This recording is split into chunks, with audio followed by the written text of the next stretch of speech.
ಅಕ್ರಮ ಮರಳು ಅಡ್ಡೆಗಳ ಮೇಲೆ ಲೋಕ ದಾಳಿಯನ್ನು ನಡೆಸಿರುವಂತದ್ದು ಬಾಗಲಕೋಟೆ ಜಿಲ್ಲೆಯಲ್ಲಿ ಲೋಕಾಯುಕ್ತ ರೇಡ್ ಮಾಡಿದೆ. ಅಕ್ರಮ ಮರಳು ಅಡ್ಡೆಗಳ ಮೇಲೆ 20 ತಂಡ ದಾಳಿಯನ್ನು ಮಾಡಿದೆ. ಬೆಂಗಳೂರಿನಿಂದ ಬಂದಂತಹ ಲೋಕಾಯುಕ್ತ ಟೀಮ್ ರೇಡ್ ಮಾಡಿರುವಂತದ್ದು. ಮಾಧ್ಯಮ ವರದಿಯನ್ನ ಆಧರಿಸಿ ನಡೆಸಿರುವಂತಹ ದಾಳಿ. ಬೆಂಗಳೂರಿನಿಂದ ಬಂದಂತಹ ಲೋಕಾಯುಕ್ತ ಟೀಮ್ ರೇಡ್ ಮಾಡಿದೆ.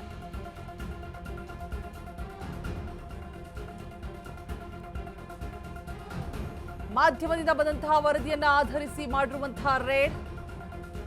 ಬಾಗಲಕೋಟೆ ಜಿಲ್ಲೆಯಲ್ಲಿ ಲೋಕಾಯುಕ್ತ ರೇಡ್ ಅನ್ನ ಮಾಡಿರುವಂತದ್ದು. 20 ತಂಡ ದಾಳಿಯನ್ನ ಮಾಡಿದೆ.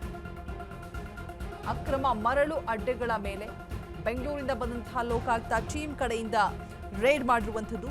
ಮಾಧ್ಯಮದಲ್ಲಿ ಬಿತ್ತರಿಸಿದ ವರದಿಯ ಆಧಾರದ ಮೇಲೆ ದಾಳಿಯನ್ನ ನಡೆಸಿದೆ. ಈ ಅಕ್ರಮ ಮರಳು ದಂಧೆ ಅನ್ನುವಂಥದ್ದು, ಅಡ್ಡೆಗಳು ಅನ್ನುವಂಥದ್ದು ದಿನೇ ದಿನೇ ಹೆಚ್ಚಾಗ್ತಾ ಇದೆಯೋ ಹೊರತು ಕಡಿಮೆ ಆಗ್ತಾನೆ ಇಲ್ಲ. ಒಂದು, ಕಾನೂನಲ್ಲಿ ಕಠಿಣ ಶಿಕ್ಷೆ ಇಲ್ಲದೆ ಇರುವಂಥದ್ದು, ಮತ್ತೊಂದು ಕಾನೂನಿನ ಭಯ ಇಲ್ಲದೆ ಇರುವಂಥದ್ದು. ನೋಡ್ತಾ ಇರ್ಬೋದು, ಸ್ಥಳಕ್ಕೆ ಹೋಗಿ ಪರಿಶೀಲನೆಯನ್ನು ಕೂಡ ಮಾಡ್ತಾ ಇದ್ದಾರೆ. ದಾಖಲಾತಿಗಳನ್ನು ಕೂಡ ಸಂಗ್ರಹ ಮಾಡುವಂತಹ ಕೆಲಸಗಳನ್ನ ಮಾಡ್ತಾ ಇದ್ದಾರೆ. ಕಂಪ್ಲೀಟ್ ಆಗಿ 20 ತಂಡ ದಾಳಿಯನ್ನು ಮಾಡಿರುವಂಥದ್ದು. ಮಾಧ್ಯಮದ ವರದಿಯನ್ನ ಆಧರಿಸಿ ಮಾಡಿರುವಂತಹ ದಾಳಿ. ಬಾಗಲಕೋಟೆಯಲ್ಲಿ ಅಬ್ಸರ್ವ್ ಮಾಡ್ತಾ ಇರುವಂತಹ ದೃಶ್ಯಗಳು ಪರದೆಯ ಮೇಲೆ.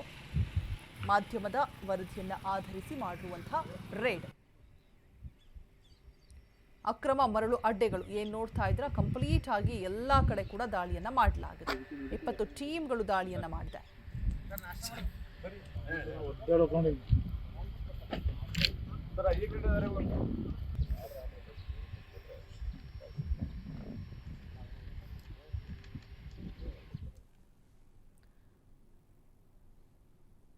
ನೋಡ್ತಾ ಇರ್ಬೋದು, ಅಕ್ರಮ ಮರಳು ಅಡ್ಡೆಗಳು ಇಲ್ಲಿ ನಡೀತಾ ಇರುವಂತಹ ಒಂದು ದಂಧೆ.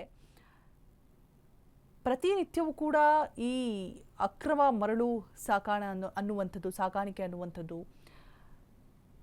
ಎಷ್ಟೇ ನಾವು ಲೋಕ ದಾಳಿಯನ್ನ ಮಾಡಿದ್ರು ಕೂಡ, ನಿಲ್ಲಿಸಬೇಕು ಅಂತ ಹೋರಾಡಿದ್ರು ಕೂಡ ಇದು ಹೆಚ್ಚಾಗ್ತಾ ಇದೆಯೋ ಹೊರತು ಕಡಿಮೆ ಆಗ್ತಾನೆ ಇಲ್ಲ. ಬಾಗಲಕೋಟೆಯಲ್ಲಿ ನಡೆಸ್ತಾ ಇರುವಂಥದ್ದು ಅಕ್ರಮ ಮರಳು ಅಡ್ಡೆಗಳು ನೋಡ್ತಾ ಇರ್ಬೋದು. ಇಲ್ಲಿ ಲೋಕ ರೇಡ್ ಮಾಡಿದೆ. ಮಾಧ್ಯಮದ ವರದಿಯನ್ನ ಆಧರಿಸಿ ಮಾಡಿರುವಂತಹ ಒಂದು ರೇಡ್. ಯಾಕಾಗಿ ಅಂತ ಪ್ರಶ್ನೆಗಳು ಮುಂದಿಟ್ಟಂತಹ ಸಂದರ್ಭದಲ್ಲಿ, ಒಂದು, ಇವರಿಗೆ ಕಾನೂನಿನ ಭಯ ಇರೋದಿಲ್ಲ, ಮತ್ತೊಂದು ಯಾವುದೇ ರೀತಿಯಾದಂತಹ ಕಠಿಣ ಕ್ರಮಗಳನ್ನ ತೆಗೆದುಕೊಳ್ಳೋದಿಲ್ವೇನೋ ಅನ್ನುವಂಥದ್ದು ಮತ್ತೊಂದು. ಮತ್ತೆ ಇದರ ಹಿಂದೆ ಯಾರೆಲ್ಲ ಇದ್ದಾರೆ ಅವರುಗಳು ಫಸ್ಟು ಬೆಳಕಿಗೆ ಬರಬೇಕು, ಕಠಿಣ ಶಿಕ್ಷೆಯನ್ನು ವಿಧಿಸಬೇಕು. ಆಗ ಮುಂದೆ ಇದನ್ನ ಕಂಟಿನ್ಯೂ ಮಾಡಬೇಕಾದಂಥ ಸಂದರ್ಭದಲ್ಲಿ ಯೋಚನೆ ಮಾಡ್ತಾರೆ. ಬಟ್ ಅದ್ಯಾವುದೂ ಇಲ್ಲವೇನೋ, ಅದಕ್ಕೋಸ್ಕರ ಇದನ್ನ ನಡೆಸ್ತಾರೇನೋ ಗೊತ್ತಿರುತ್ತೆ. At the end of the day ಗೊತ್ತಾಗೇ ಆಗತ್ತೆ, ಸಿಕ್ಕಿಬಿದ್ರೆ ಏನು ಕಥೆಯಾಗ್ಬೋದು ಅನ್ನುವಂಥ ಭಯ ಇದ್ರೆ ಮುಂದುವರಿಸುವಂತಹ ಪ್ರಯತ್ನಗಳನ್ನು ಮಾಡೋದಿಲ್ಲ. ಬಿಕಾಸ್ ನೋಡಿ, ಈ ರೀಸೆಂಟ್ಲಿ ಒಂದು 6 to 7 months ಅಲ್ಲಿ ಎಷ್ಟು ದಾಳಿಗಳು ನಡೀತು, ಎಷ್ಟು ಅಕ್ರಮ ಮರಳು ಸಾಗಾಣೆಗಳಾಯಿತು ಅಂತ ಹೇಳ್ಬಿಟ್ಟು. ಬಾಗಲಕೋಟೆಯಲ್ಲಿ ನಡೆದಿರುವಂತಹ ರೇಡ್,